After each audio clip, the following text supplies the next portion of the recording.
Alors, pour une fois, je vais être à peu près dans le timing de la clé de la semaine, qui est la clé 9, le pouvoir de infinitésimal. Pas facile à dire. L'ombre de l'inertie, le don de la détermination et le sidi de l'invisibilité, qui est en lien avec le plexus sacré. Il fait partie du cercle de codon, du cercle de la lumière. Et la clé partenaire est la clé 16, qui est une clé avec des jolis termes. Là, l'ombre de l'indifférence, le cadeau, le don de polymathie et le sidi de la maestria, la dissolution de la responsabilité. Ah, un beau voyage que nous prépare cette semaine sous voilà, l'énergie du Sagittaire, puisque il faut comprendre que les clés génétiques, la clé génétique 9, en fait, elle va se jouer, elle va correspondre aux personnes qui sont nées donc cette semaine. C'est comme ça que ça marche en fait. C'est pour ça que voilà, on relie les clés génétiques à l'astrologie. Alors, que nous dit cette ombre? L'inertie, la domestication des rêves. Dans la forme originale de l'hexagramme du I Ching chinois, la neuvième clé génétique a un nom plutôt inhabituel, le pouvoir d'apprivoisement du petit. Et il y a dans le I Ching une autre clé qui est le 26e I Ching, qui lui est appelé le pouvoir d'apprivoisement du grand. Les deux archétypes et leurs clés génétiques sont étroitement liées. Elles font partie en effet du même codon, donc le codon de la lumière, le cercle de la lumière, associé à l'acide aminé tréonine, dont nous parlerons plus tard. Alors, qu'est-ce que le pouvoir d'apprivoisement du petit? Elle fait référence à la tendance, humaine à se laisser submerger par les détails inutiles et sans intérêt. C'est vraiment la conscience que finalement notre vie entière dépend des petites choses. Souvent, il y a une citation que j'ai entendue à un moment donné dans un de mes parcours initiatiques qui m'a vraiment, qui continue à me servir aujourd'hui, qui est le fait que on a tendance en fait à valoriser et à prévoir des grandes choses, notamment par exemple le 31 décembre, au moment de la première année, du premier de l'an, on va se faire des tas de rêves, tu vois, on va poser des intentions, on va faire des grandes projections, et souvent, voilà, on est très large, on est très généreux en fait, et on a de grandes ambitions. Mais on néglige en fait la force des petits pas. Et souvent, c'est parce que justement, on va se mettre des ambitions trop grandes que l'on va être submergé, on va même pas démarrer en fait. Et ça, je trouve que cette clé génétique, c'est une sage clé en fait pour tous les entrepreneurs, pour toutes les personnes qui sont sur ce chemin en fait du changement, de ne pas négliger les petits pas. Lao Tse a prononcé la phrase célèbre: le voyage de 1000 lieues commence avec le premier pas. Bien qu'une traduction plus fidèle puisse être le voyage de 1000 lieues commence juste sous nos pieds, cette sagesse intemporelle signifie de s'occuper de ce qui est présent devant vous plutôt que de vous inquiéter de ce que l'avenir vous réserve. L'objet de la 9e onde concerne où on place notre attention quotidienne et se rapporte surtout à l'activité physique plutôt que mentale.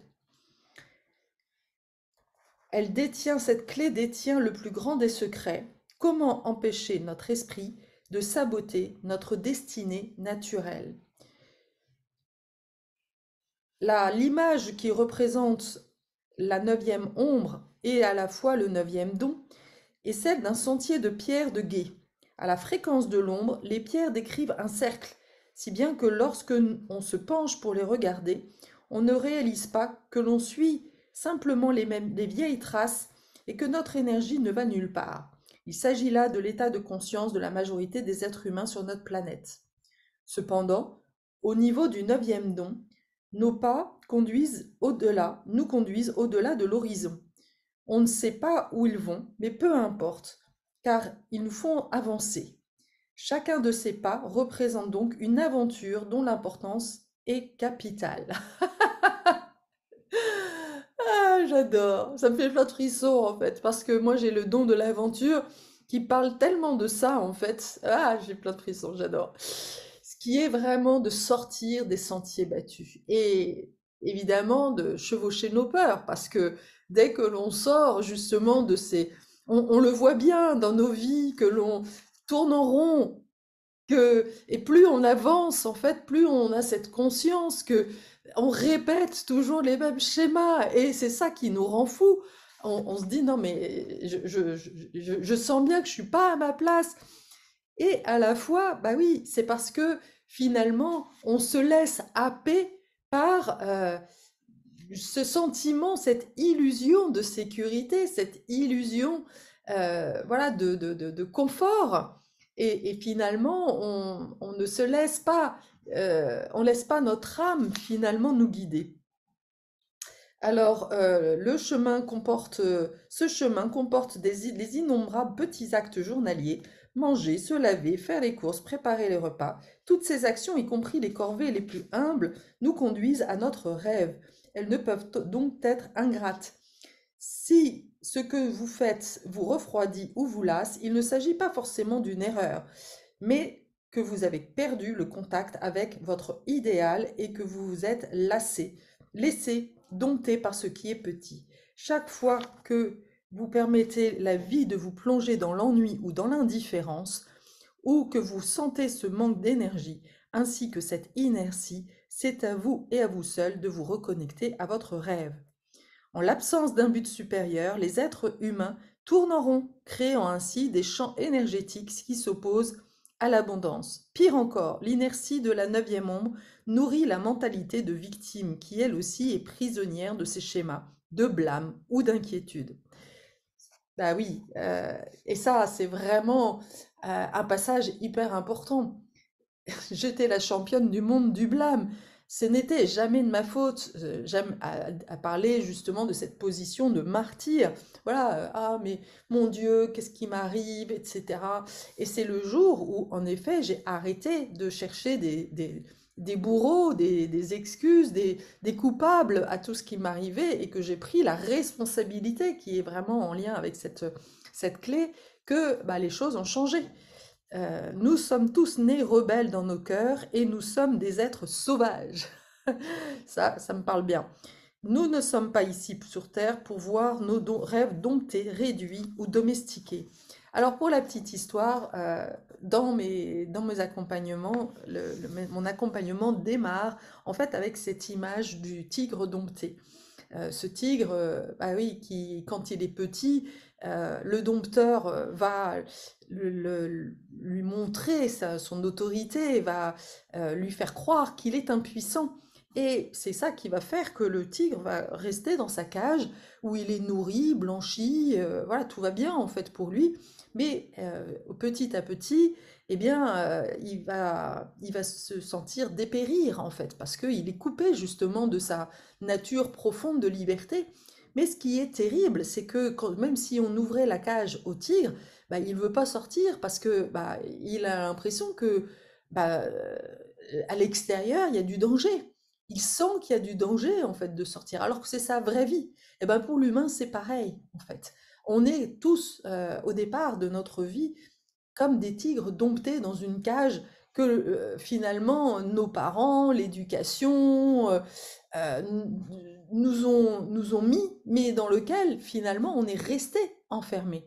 au départ, les barreaux, ce ne sont pas nous qui nous les ont mis, mais finalement, euh, on accepte finalement de rester dedans. Et c'est ça le plus important. Nous sommes ici pour faire de la magie. Donc nous sommes tous des sorciers et des sorcières. Voilà, ça c'est une bonne nouvelle. Sans mon sel, hein. Et nous pouvons la faire quand nous consacrons inlassablement à notre idéal. Lorsque votre situation ne s'améliore pas ou que vous ne voyez pas de résultat immédiat, la neuvième ombre vous fait perdre tout espoir. Et ça, en effet, c'est vraiment la misère du monde. C'est toutes ces gens que je vois au quotidien qui sont dans des usines, qui sont dans des situations et dans lesquelles ils se sentent enfermés. Je n'ai pas le choix. Encore hier, voilà, j'avais une cliente qui vient à moi me dire, mais je n'ai pas le choix, je ne peux pas. Et c'est ça, en fait, le plus terrible. C'est là où on est complètement enfermé, c'est se croire que on n'a pas le choix. Et donc, quand on a ce sentiment de ne pas avoir le choix, on est coupé, en fait, de notre âme et de la magie de la vie, parce que à chaque fois, mais vraiment, je le témoigne, à chaque fois que j'ai écouté une petite voix intérieure, il s'est passé des miracles, même au niveau de l'argent. On nous fait croire qu'il faut bosser comme des malades pour gagner de l'argent, mais c'est pas toujours le cas. L'argent peut venir d'un trop payé de l'impôt ou de je sais quoi, d'un héritage. J'ai vu tellement de choses incroyables en rapport avec l'argent, que l'argent tombe du ciel, vraiment. Alors évidemment, c'est quelque chose de périlleux, pas commun. On vous prend pour des fous, pour une folle, si vous faites des choix inconsidérés. Mais il y a des solutions. Parfois, bah oui, peut-être de reprendre un travail alimentaire pour pouvoir se payer une formation ou quelque chose qui fait vraiment du sens. C'est ça aussi, savoir euh, écouter ce qui est important. Euh, cette ombre nous éloigne du moment présent, de l'attention et du plaisir que vous imitez. Elle perturbe votre concentration ainsi que votre patience. L'une de ces manifestations modernes réside dans notre addiction aux futilités, ces détails et accessoires qui n'apportent rien à nos vies. C'est vraiment tout ce qui est, oui, les distractions. Euh, Combien d'hommes et de femmes euh, bossent comme des malades et à la fin de la journée se plantent devant Netflix. Alors je n'ai rien, je regarde aussi Netflix, hein, je regarde certaines séries, mais j'ai l'impression quand même que j'ai toute une partie de ma vie qui est comme une aventure. Je vis ma vie comme une aventure, je prends des risques, peut-être parfois trop d'ailleurs, mais moi c'est plutôt l'inverse. Mais en tous les cas, je n'ai pas du tout l'impression d'être dans cette inertie. Je reste rarement au même endroit et voilà, je tente des choses et je pense que c'est vraiment de ça dont il s'agit. La neuvième onde soustrait votre énergie de ce qui compte vraiment pour vous, c'est-à-dire de la beauté. Le champ énergétique de cette ombre et de la 16e, de l'indifférence, sa partenaire de programmation, est comme un nuage épais sous lequel sont coincées une multitude de personnes. Ces deux clés réunies sont physiquement épuisantes. Le manque d'enthousiasme provoque le manque d'énergie et vice-versa. Vous pouvez donc même croire que vous prenez des mesures pour changer de cap, mais vous ne faites que revenir au point de départ, car vous êtes sans cesse focalisé sur des détails essentiellement inutiles. Seul un gros effort de volonté peut vous extraire de ce champ d'inertie. Ce premier pas hors de la fréquence vibratoire de la victimisation a un impact puissant. Il amorce une redirection sur un chemin qui avance au lieu de tourner en rond. Ça, c'est vraiment capital de comprendre que finalement, la vie nous présente toujours des mêmes situations et que c'est la façon dont on va y répondre qui va faire qu'on va vous te resservir un autre plat ou pas. Et ça, c'est vraiment avec le transurfing que j'ai compris ça, c'est ces histoires de balancier. Alors, je ne vais pas rentrer dans le détail, je me suis dit que je devais faire une vidéo particulière sur le transurfing parce qu'il m'a beaucoup appris. Mais là, pour l'heure, c'est vraiment cette compréhension que, par exemple, si voilà, voilà, moi, je suis restée pendant 14 ans dans cette inertie, ce sentiment de tourner en rond, et avec même pire, en fait, ce sentiment que plus ça allait et plus ma vie devenait un enfer. J'étais vraiment enfermée dans les enfers de Dante. C'est vraiment, mais ça fait partie justement des manifestations en fait de cette clé de l'inertie. C'est que ça te plombe de plus en plus, et plus ça te plombe au niveau interne, plus ta vie devient plombante. Pour pousser justement à faire autre chose. Et c'est à partir du moment où j'ai décidé justement d'investir sur moi, de me dire non mais là il faut que je fasse quelque chose, et c'est là où à un moment donné j'ai commencé à inverser en fait le mouvement. C'est non plus en jouant la victime elle subit les choses, et elle, encore une fois, elle se sent impuissante, elle n'a pas le choix. Donc elle reste enfermée et elle suit le mouvement de la descente. Et à partir du moment où on se dit non, là il y a quelque chose, au contraire, je reprends le pouvoir. Et oui, je vais investir parce que ça passe par là en fait. Je vais poser, c'est comme je vais parier sur moi en fait. Et je vais choisir la personne, comme la monture en fait qui va me permettre de sortir. Donc oui, c'est vrai que c'est un peu euh, c'est c'est un peu jouer à la roulette russe, parce qu'au départ, surtout en ce moment, il y a tellement de gens qui racontent des histoires, il y a tellement de coachs et tout ça qui font des promesses.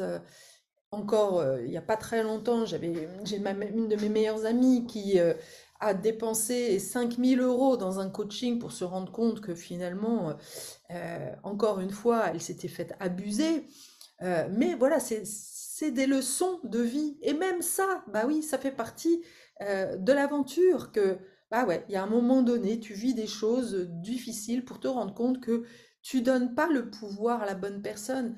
Voilà, ce mec-là, il gagne, il est tout content il ne parle que de fric. C'est gros comme une maison, je lui avais dit, mais voilà, elle avait besoin de passer par cette expérience, de voir que, en fait, il y avait en elle, en fait, cet inconscient, cette attirance, en fait, ce magnétisme vis-à-vis de l'argent, l'argent, l'argent, et que finalement, elle n'a pas écouté son cœur. C'est pas son cœur qui a décidé, c'est sa peur de manquer, sa volonté d'aider ses filles, etc., financièrement. Mais elle s'est pas rendue compte que au niveau de l'éthique, des valeurs, elle n'était pas raccord avec cette personne-là. Ça fait partie des expériences qui sont douloureuses, mais qui font tellement avancer. Donc, voilà, toutes les expériences sont bonnes. Alors, pour résumer, si votre force vitale semble faible ou que vous manquez d'énergie et d'enthousiasme, c'est peut-être à cause de la neuvième ombre. Au lieu de vous concentrer sur ce qui est directement en face de vous, soit vous êtes trop focalisé sur le futur, ou il vous manque le sentiment d'un but global sous-tendant une activité quotidienne.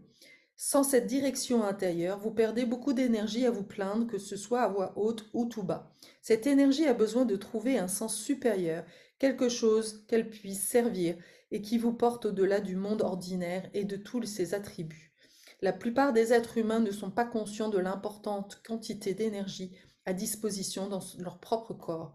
Il n'est en réalité rien dans la vie que vous ne puissiez accomplir si vous imitez résolument votre cœur. C'est tellement vrai. Je dis toujours qu'il n'y a pas une épreuve euh, que l'on ne puisse affronter, puisque c'est comme si on était, c'est comme dans un jeu vidéo, il y a toujours, t'as des épreuves, mais t'as les pouvoirs en fait de les vivre. Si tu les vis, c'est que t'as les éléments en toi en fait pour les débattre. La vie te veut du bien. Ça, c'est vraiment un truc dont il faut se rabâcher. La vie nous veut du bien. Et même, encore une fois, si on vit des choses terribles, bah, il faut en comprendre la leçon. Et ce que j'aime d'ailleurs voir dans tous mes accompagnements, c'est magique de voir au fur et à mesure la vision de soi qui se transforme, et de comprendre que derrière la souffrance, derrière les épreuves, il y a une médecine à transmettre, il y a des leçons à comprendre. C'est un chemin initiatique. La vie t'initie à tes dons, ton cadeau. Donc là, la nature refoulée, il y a toujours donc deux façons enfin d'exprimer une clé. Donc là, pour cette clé de l'inertie, la nature refoulée, c'est la réticence. Bah oui, on a peur de l'avenir, on a peur de manquer, on a peur, enfin voilà, toutes les peurs de l'échec, de la réussite, qui vont se manifester dans une réticence intérieure. Et si ça peut te rassurer, même moi, en fait, qui suis sur ce chemin quand même déjà depuis de nombreuses années, eh bien, à chaque fois que j'initie quelque chose de nouveau, je sens en fait cette réticence. Mais j'ai un secret, c'est que cette réticence, je l'ai transformée, et ce qui est une peur en fait, hein, est-ce que je vais y arriver, etc. Eh bien, je l'ai transformée en excitation, comme l'enfant qui se prépare à quelque chose de nouveau. Eh bien, tout ça, en fait, ça me permet de transcender, en fait, mes réticences. Il s'agit de notre incapacité apparente à faire quoi que ce soit concernant notre situation, malgré le fait que nous comprenons et voyons même la manière d'en sortir. La réticence à s'extraire de son schéma pour une personne n'est pas un choix conscient, mais une dynamique interne où toute sa force de vie reste figée. Et là, j'aime en effet parler d'égrégore, parce que il faut comprendre que quand on sort en fait, en effet, de nos schémas, il y a quelque chose de très énergétique. C'est comme si tu baignais en fait dans une énergie qui, même si elle est toxique, finalement est celle que tu as connue depuis des années. Encore une fois, c'est pour ça que j'aime voir la cage en fait comme un symbole. Euh, mais on pourrait aussi parler, par exemple, voilà, il fait froid dehors, on est bien chaud dans la maison, il y a une réticence à sortir, en fait. On est trop bien, en fait, à l'intérieur. Et on va projeter quelque part, notre mental va projeter, ah, il va faire froid, je vais pas me sentir bien, etc. Et donc, du coup, il y a cette réticence. Et finalement, c'est ça qui va nous figer toujours dans quelque chose. Mais finalement, quand on débloque ça, au contraire, on est fier. On voit que, ah oui, il y a des choses qui vont bouger en fait. Combien de fois, pas plus tard que le week-end dernier, j'étais comme ça au chaud et à la fois, je sentais cette envie d'aller me balader, de profiter de la forêt. Et on s'est mis en route et on y est allé. Et après, waouh, on était content, on est revenu au chaud. Et c'était, voilà, on était content de ce moment partagé. On a rencontré des gens, on a vécu un moment dans la nature. Waouh, c'était chouette, quoi. Et donc, bah, c'est ça la vie, en fait. Si rester bien au chaud, finalement, ferait que ma vie n'a pas de pétillance, en fait. Donc, il y a des fois où, même le travail, il y a combien de fois, bah, il y a cette réticence justement à, par exemple, profiter du ciel, d'une belle journée de soleil, euh, des éléments de la nature pour répondre à à mon mental qui veut faire une vidéo ou ce genre de choses. Ce n'est pas l'essentiel. L'essentiel, c'est voilà, de vivre, d'être dans ces sensations, en fait. Je ne dis pas que faire des vidéos n'est pas intéressant, mais d'un point de vue physique, tu comprends que me relier à la nature, c'est justement quelque chose, c'est ça qui est humain, c'est ça qui va nourrir, qui va me nourrir en profondeur. Euh, alors que voilà, le mental, lui, veut que je fasse des choses. Euh, il nous pousse dans des schémas connus. Et le schéma connu aujourd'hui, il faut quand même pas l'oublier, c'est la matérialité. On est dans un système où l'argent est au cœur. Donc, dès que tu as le choix entre euh, argent et...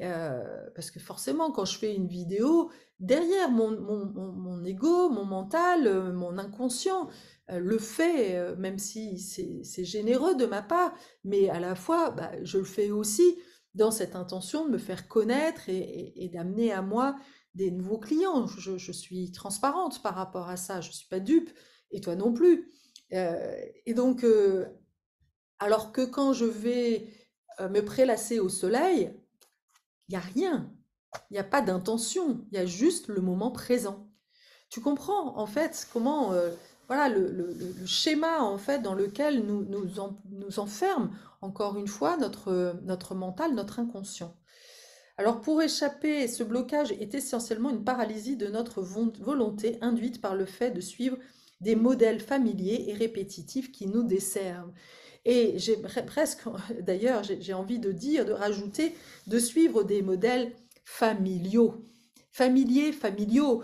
Mais oui, c'est là où en fait on va se rendre compte que de manière complètement inconsciente, même si on voit que finalement on est en décalage par rapport à nos parents, eh bien il va falloir prendre conscience que on a adopté, on adopte des schémas répétitifs.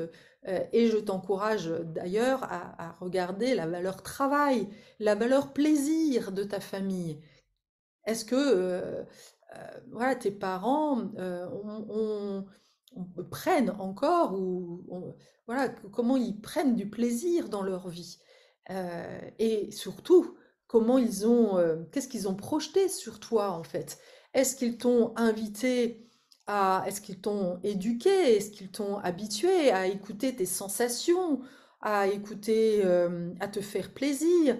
Est-ce que l'on t'a aimé? Est-ce que tu as reçu de l'amour? Est-ce que tu as reçu de la sécurité? Est-ce qu'on était à l'écoute de tes propres désirs? Tout ça, en fait, va vraiment apporter des, une information sur justement ta capacité d'inertie.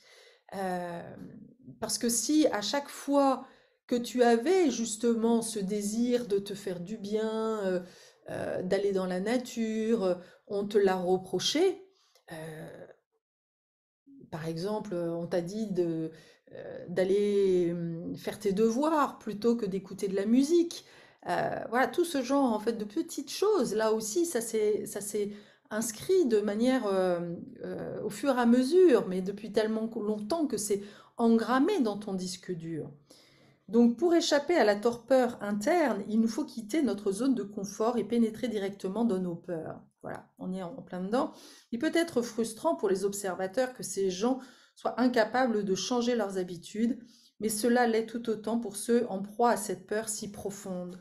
En fin de compte, tout se résume au pouvoir de la volonté humaine, soit de s'en sortir, soit de tomber dans un déclin misérable. Et ça, c'est vraiment, c'est toute la base en fait de mon accompagnement. Les peurs irrationnelles. Tu te rends compte que une de mes peurs les plus, euh, la fois où je me suis vraiment rendu compte de ces peurs irrationnelles, c'est quand j'ai décidé de me lancer dans mon stage de danse. Un stage de danse, mais comment on peut avoir peur en fait de démarrer un stage, une formation de danse? Mais c'est parce que en fait, je m'approchais de quelque chose qui était le plus vital pour moi, le plus voilà, je me rapprochais de mon génie intérieur. Mais je m'éloignais du système familial. Ben, on n'est pas des artistes dans la famille, on doit être des gens sérieux. Ce n'est pas sérieux, c'est d'ailleurs ce que mon père m'a renvoyé quand j'étais tellement fière d'annoncer que j'allais m'engager justement dans une formation de danse-thérapie. Il m'a dit non mais t'es pas sérieuse, voilà, il faut être sérieux et voilà, il faut un métier sérieux. La danse est tout sauf sérieux. Bah oui, justement, moi je suis pas là pour me faire chier dans ma vie, je suis là pour danser, pour être dans la joie. Ça fait vraiment partie de ma vocation. Et ce qui est très drôle d'ailleurs, c'est que ma clé de la vocation, c'est la clé du sérieux qui va vers la joie. Donc il n'y a pas de hasard.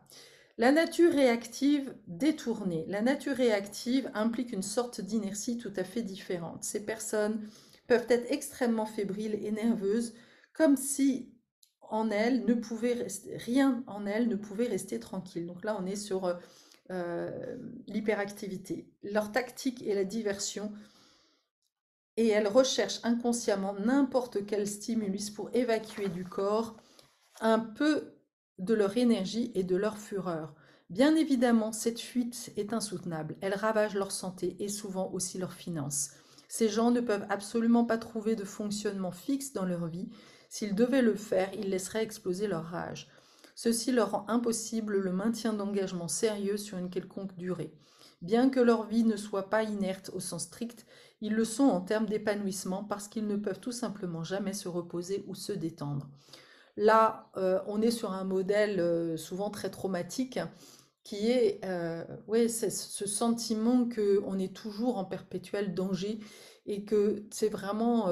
donc en fait, on voit que là, on est finalement aussi dans les deux mécanismes, dans deux mécanismes opposés face au trauma, qui est la réticence et la paralysie. On est paralysé de l'intérieur et le détourné, c'est la fuite en fait, la fuite ou l'attaque même d'ailleurs, mais voilà le fait d'être tout le temps en mouvement.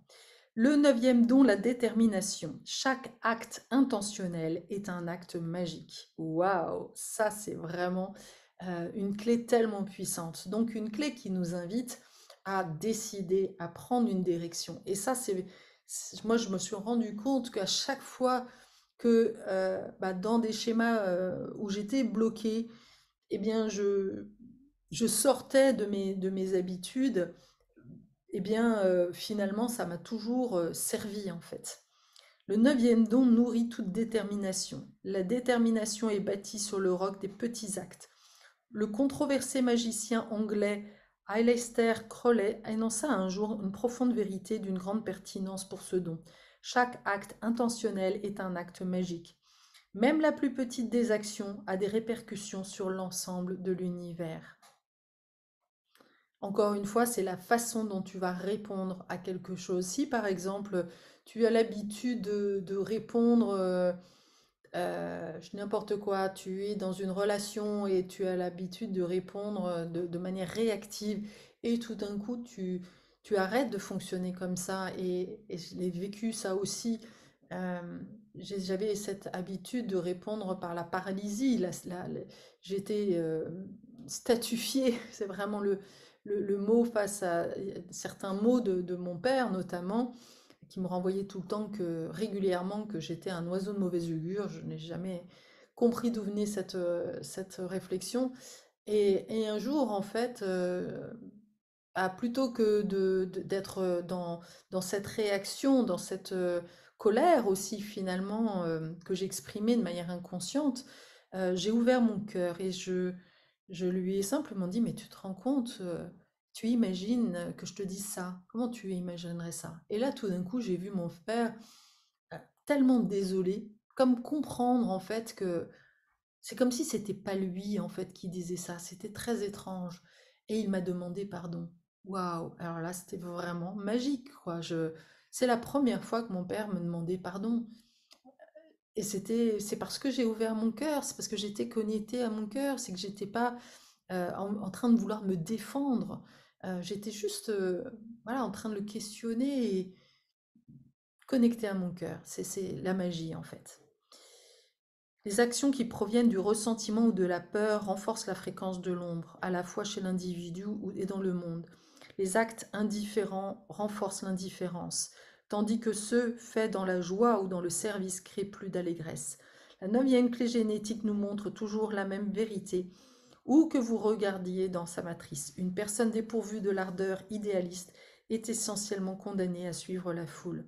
Toutefois, il est important de discerner qu'il ne s'agit pas d'un don qui rêve, mais d'une activité et d'un travail soutenu en direction d'un but à la fois singulier et puissant.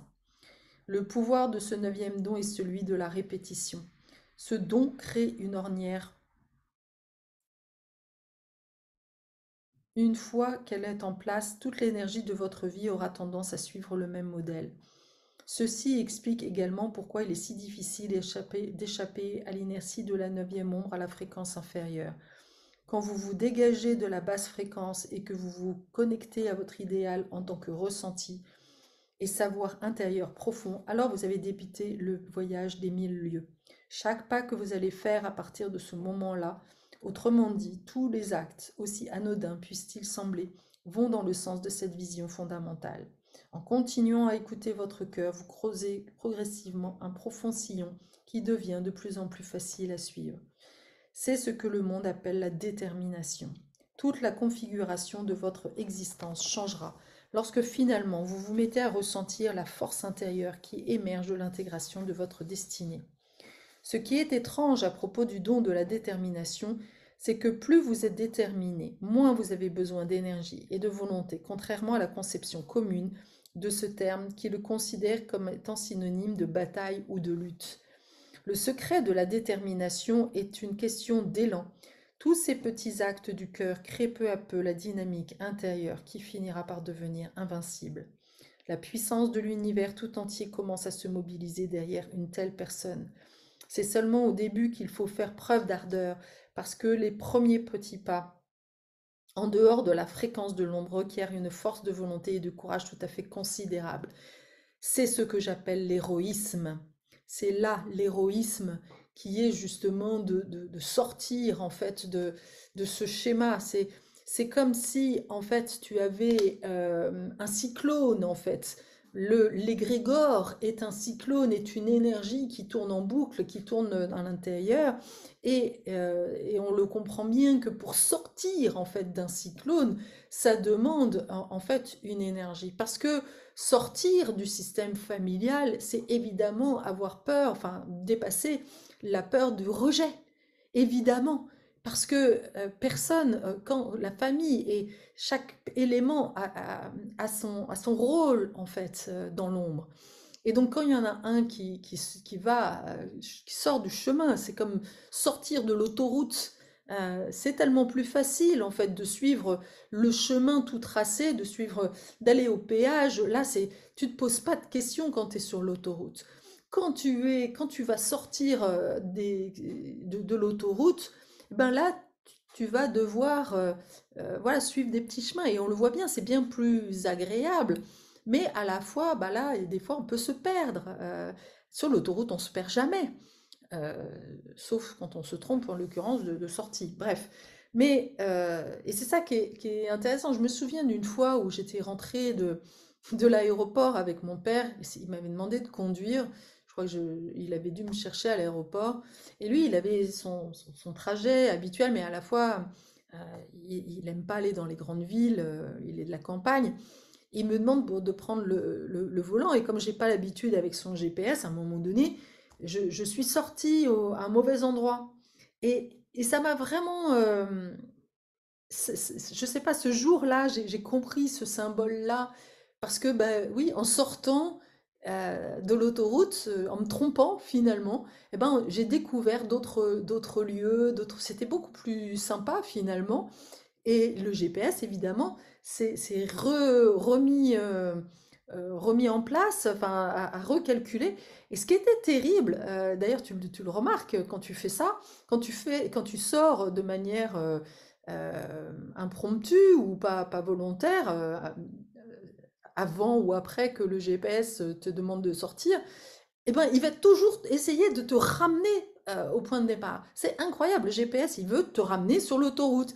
Eh ben, dans la vie, c'est pareil, c'est ça l'inertie. C'est que sans arrêt, et toi, tu dis non, non, c'est bon, je veux prendre la petite route, mais le GPS te dit non, non, reviens, reviens, parce que là, il y a la sécurité. Et donc, c'est vraiment incroyable de comprendre, voilà, cette résistance. C'est pour ça que souvent, on a besoin d'être accompagné pour sortir, en fait, de ce schéma, parce que tout seul, eh ben, c'est difficile, en fait. Il y a vraiment beaucoup de résistance. Et donc, c'est vraiment cette énergie-là. Le neuvième don a une connexion importante avec le pouvoir du magnétisme. La vie tout entière est magnétique, et ce don se sert du magnétisme en s'alignant avec le véritable nord. La direction et le rythme interne que recherche tout l'univers. C'est le sillon dont nous parlions. Il s'agit de s'harmoniser avec les lignes de force du réseau énergétique universel. Écoute bien ça là, elle est très importante. C'est le cœur, en fait, du voyage initiatique. Le voyage initiatique te remet, en fait, en harmonie avec les lignes de force du réseau énergétique universel, plutôt que de les traverser ou de s'y opposer. En ce sens, la détermination révèle une autre signification. Votre véritable parcours de vie est déjà prédéterminé. Et donc tout ce que vous avez à faire est de le trouver et de vous y abandonner. Je répète, parce que ça, c'est vraiment le secret, la chose, la raison pour laquelle on se sent en décalage, la raison pour laquelle on sent à l'intérieur qu'on ne va pas bien. Votre véritable parcours de vie est prédéterminé. Mais oui, et ça, combien de coachs te dit l'inverse, que tu as tout le pouvoir de faire tout ce que tu veux, que tout est possible. Oui, tout est possible à partir du moment où tu es sur ton bon chemin. C'est comme si justement il y avait un chemin tracé pour chacun, une place pour chacun. J'aime apprendre cette image de la boule à facettes. Sur la boule à facettes, il y a des millions et des millions de facettes. L'humanité est une multifacette, une boule multifacette. Et chacun a sa place. Et souvent, les humains, bah nous, on aime se comparer, on voudrait prendre la place du voisin. Mais non. Et à chaque fois que tu veux prendre une place qui n'est pas la tienne, eh ben, ton corps va te le dire. Ton sentiment de vitalité, tu ne vas pas être à ta place. Moi, ma place, mes parents voulaient me voir à une place de directrice marketing. Mais ce n'est pas ma place. Ma place, moi, c'est justement d'accompagner les gens dans le mouvement, dans quelque chose qui est de retrouver de vraiment développer leur partie cerveau droit. Je suis dans le féminin, c'est de retrouver le féminin perdu. C'est vraiment ça, que tu sois homme ou femme. On parle bien du féminin, de retrouver cette dimension de fluidité, d'émotionnel, de réceptivité. Et c'est ça qui va justement nous permettre de recevoir en fait les énergies, les connexions de l'univers et de pouvoir suivre en fait sur notre chemin. Waouh, j'ai plein de frissons quand je dis ça, ça résonne très très fort. J'adore. Comme cela a été mentionné à la fréquence de l'ombre, l'un des aspects les plus magiques de ce neuvième don est son effet sur notre psychisme. Une fois que vous êtes centré dans le sillon et que votre cap semble sûr, votre mental cesse enfin de vous miner. Les courants circulant naturellement dans votre corps intègrent progressivement une harmonie universelle. Et ce faisant, vos cycles d'ondes cérébrales ralentissent et vous entrez dans un champ de conscience supérieur. C'est l'un des paradoxes des clés génétiques, à savoir que plus votre fréquence spirituelle s'élève, plus la fréquence des ondes de votre cerveau s'abaisse. Ces changements radicaux dans votre fonctionnement psychique servent également à harmoniser le cours de votre vie. Avec la pensée opérant à des niveaux de conscience plus profonds, vous abandonnez progressivement certaines de vos constructions mentales, vos opinions, vos peurs, vos croyances et même finalement vos espoirs. Votre esprit se fond progressivement dans une perception collective beaucoup plus large. Non seulement il ne vous épuise plus comme avant, mais d'un point de vue logique, il valide votre direction. Vous vous rendez compte du vaste pouvoir qui peut animer les choses les plus infimes à la hauteur de la fréquence du don, alors qu'il se prépare au saut vers la conscience siddhique. À mesure que votre vision de la réalité devient capable d'englober de nombreux univers, vous réalisez à quel point vous êtes réellement petit. En même temps, du fait que vous êtes jeté à l'eau et que vous avez écouté votre corps, vous prenez conscience de l'immensité de votre contribution au tout. C'est tellement ça. C'est tellement ce sentiment d'être, voilà, de sentir que finalement, on est comme une feuille en fait au gré du vent et que on a juste à se laisser porter en fait par l'énergie qui est là. L'univers bat dans un sens et on est dans ce chemin de transformation. Et moi, je le vois de plus en plus, je sens de plus en plus que à chaque fois que je résiste, ça se passe pas. Et à chaque fois que je suis ma guidance intérieure, la guidance intérieure qui est en connexion avec voilà, la, la, la, la- la puissance universelle, du mouvement universel, plus je suis en paix à l'intérieur de moi. Je ressens une profonde sérénité. Et ça, c'est quelque chose de très nouveau, alors que j'étais une grande anxieuse, en fait. Mais finalement, cette anxiété, elle vient du fait de cette perception qu'on est à côté de la plaque. On n'est pas sur notre chemin, en fait, c'est ça. Alors, le Sidi, c'est l'invincibilité, l'espace intérieur, l'ultime frontière. Tout autour de nous, le monde est rempli d'exemples de la puissance qui est libérée par l'apprivoisement du petit. Quand l'humanité a réussi à apprivoiser le pouvoir de l'atome, l'unité magnétique à la base de la matière, nous avons déverrouillé son pouvoir colossal et démontré une grande loi universelle. Plus quelque chose se réduit, plus l'énergie universelle qu'il contient est condensée. Plus quelque chose se réduit, plus l'énergie universelle qu'il contient est condensée. Comme nous l'avons appris au travers du 9e don, cette loi peut s'appliquer à votre vie individuelle. Une dernière surprise nous attend dans cette 9e clé génétique. Elle se trouve dans l'expression ultime de son Sidi, de l'invincibilité. Le 9e Sidi concerne le pouvoir de l'infinitesimal. L'infiniment petit. L'infinitésimal est aussi le paradoxe. On peut théoriquement poursuivre indéfiniment la division en deux d'un bout de ficelle. Infiniment petit rejoint alors l'illimité et l'univers intérieur débouche sur l'univers extérieur. Au plus haut degré de la conscience, les niveaux eux-mêmes disparaissent. L'espace sidéral devient intime, le temps est simultanément infini et absolument présent, et la conscience absorbe toutes les frontières. Au moment où une chose perd toutes ses limites, elle devient deux choses contraires. Elle est à la fois défense et invincible. Sans défense, pardon, elle est à la fois sans défense et invincible. L'on peut alors définir l'invincibilité comme étant la fusion de votre perception individuelle avec la conscience universelle. Être invincible, c'est se rendre à tous les adversaires possibles en dissolvant l'entièreté de votre réalité en eux. Être invincible, c'est se rendre à tous les adversaires possibles en dissolvant l'entièreté de votre réalité en eux. C'est pourquoi ces deux Siddhis sont des noms dont les noms se ressemblent. Le 9e, le pouvoir de l'apprivoisement du petit, et le 26e, le pouvoir de l'apprivoisement du grand, sont interconnectés à ce point. Le 9e représente l'invincibilité et le 26e représente l'invisibilité. Être invincible, c'est être invisible et vice-versa.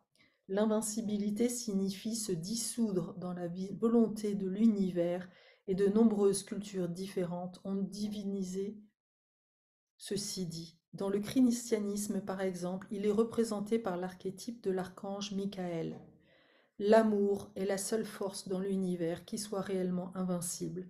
Il ne sait que donner, de telle sorte que cela crée une aspiration qui à son tour déborde continuellement de plus d'amour.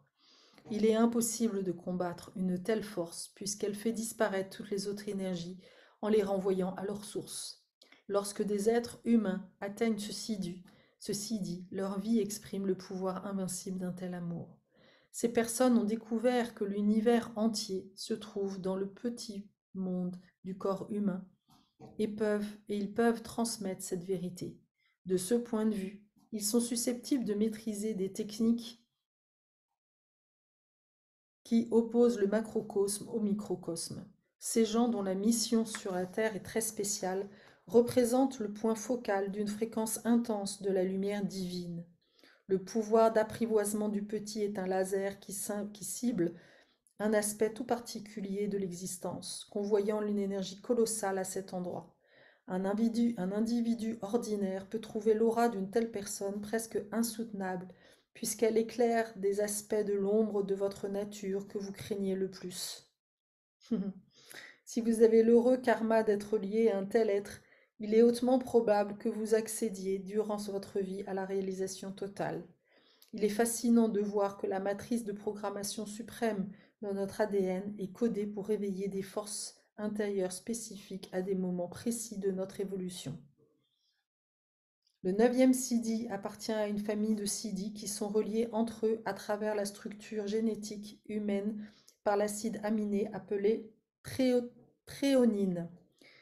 La tréonine réunit les 5e, 9e, 11e et 26 Siddhis qui ensemble déverrouillent deux thèmes universels très puissants concernant la nature supérieure de l'humanité, le temps et la lumière, appelé le cercle de la lumière. Ces quatre thématiques, l'invisibilité, l'intemporalité, la lumière et l'invisibilité, composent une sorte de message au codage croisé qui est destiné à opérer au travers de patrimoines génétiques intégrés. Alors j'ai, moi, la cinquième clé, qui est la clé de la patience et de l'impatience. Et je me rends compte, en effet, à quel point cette notion de rythme euh, est fondamentale en ce moment, en fait. L'humanité essaie de nous enfermer dans un rythme effréné. Et c'est pour ça que le Covid a été si euh, bienveillant et si nécessaire et si productif, en fait. C'est que il a déjà en lui-même obligé les gens à ralentir. Les maladies, la dépression, le burn-out obligent les gens à s'arrêter. Et c'est à partir de moments où déjà on change notre rythme que bah, on va forcément fonctionner autrement.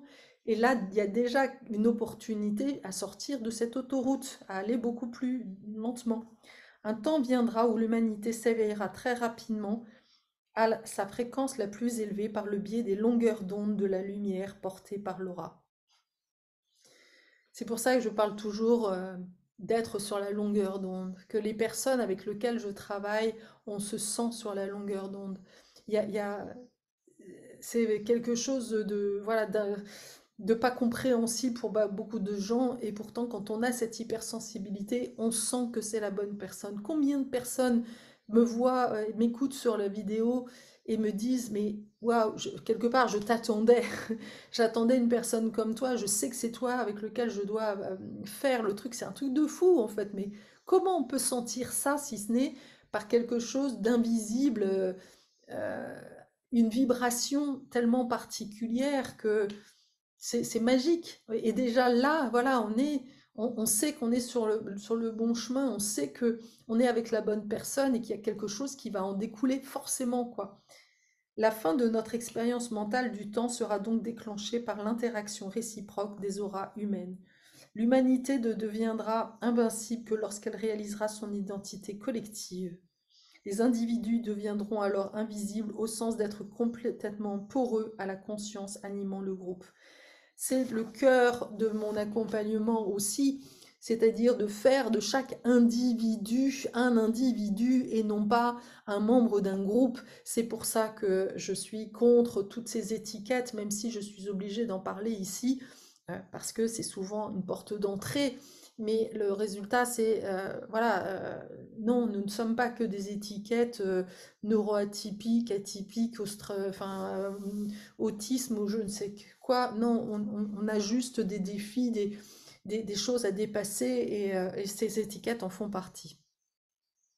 Euh, le 9e Sidi nous révèle que chacun de nos actes revêt une importance considérable pour l'ensemble de l'évolution. Et c'est certainement une des raisons pour lesquelles mon programme, enfin mon profil est en lien avec la dimension de système.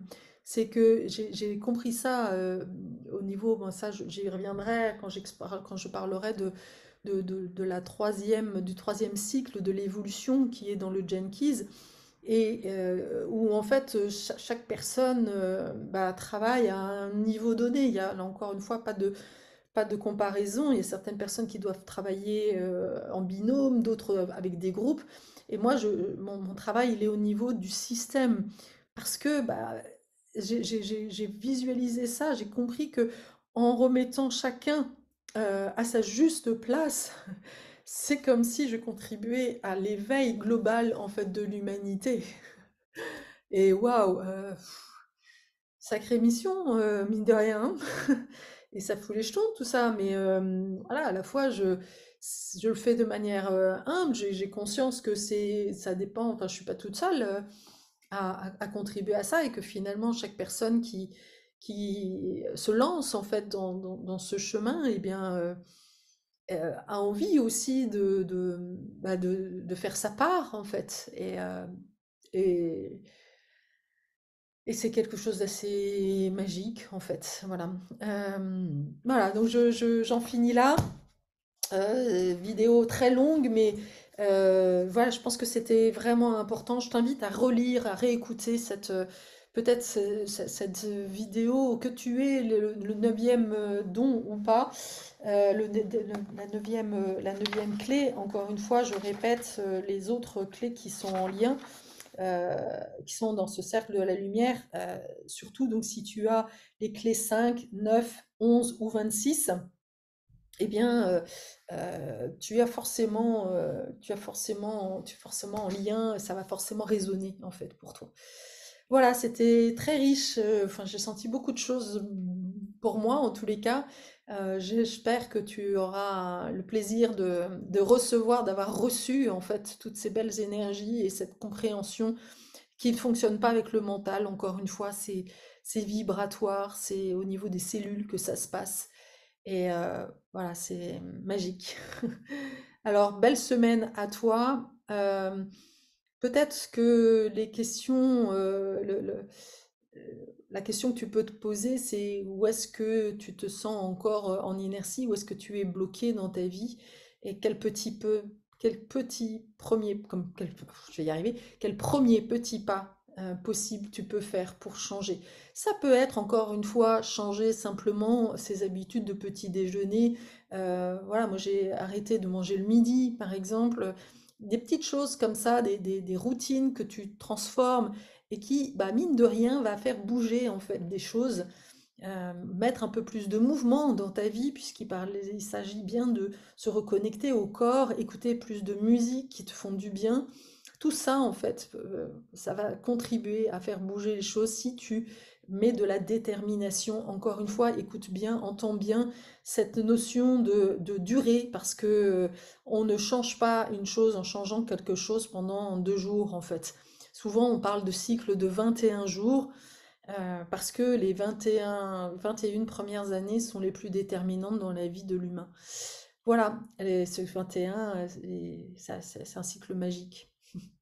Alors, bah voilà, je t'invite vraiment à voir comment transformer un petit peu ta vie et au service de quoi, en fait, tu la mets de passer du temps à réfléchir, c'est quoi ton rêve, c'est quoi ta vision? Et si tu n'as pas de réponse à ça, eh bien, je suis là aussi pour pouvoir t'aider là-dessus, euh, à l'aide aussi du Jenkins, bien évidemment, mais j'ai aussi ce don de vraiment sentir où est ta place. Ça a toujours été quelque chose de très inné chez moi. Certainement parce que c'était aussi ma propre problématique. C'est toujours comme ça. À très bientôt. Je te fais plein de bisous. À bientôt.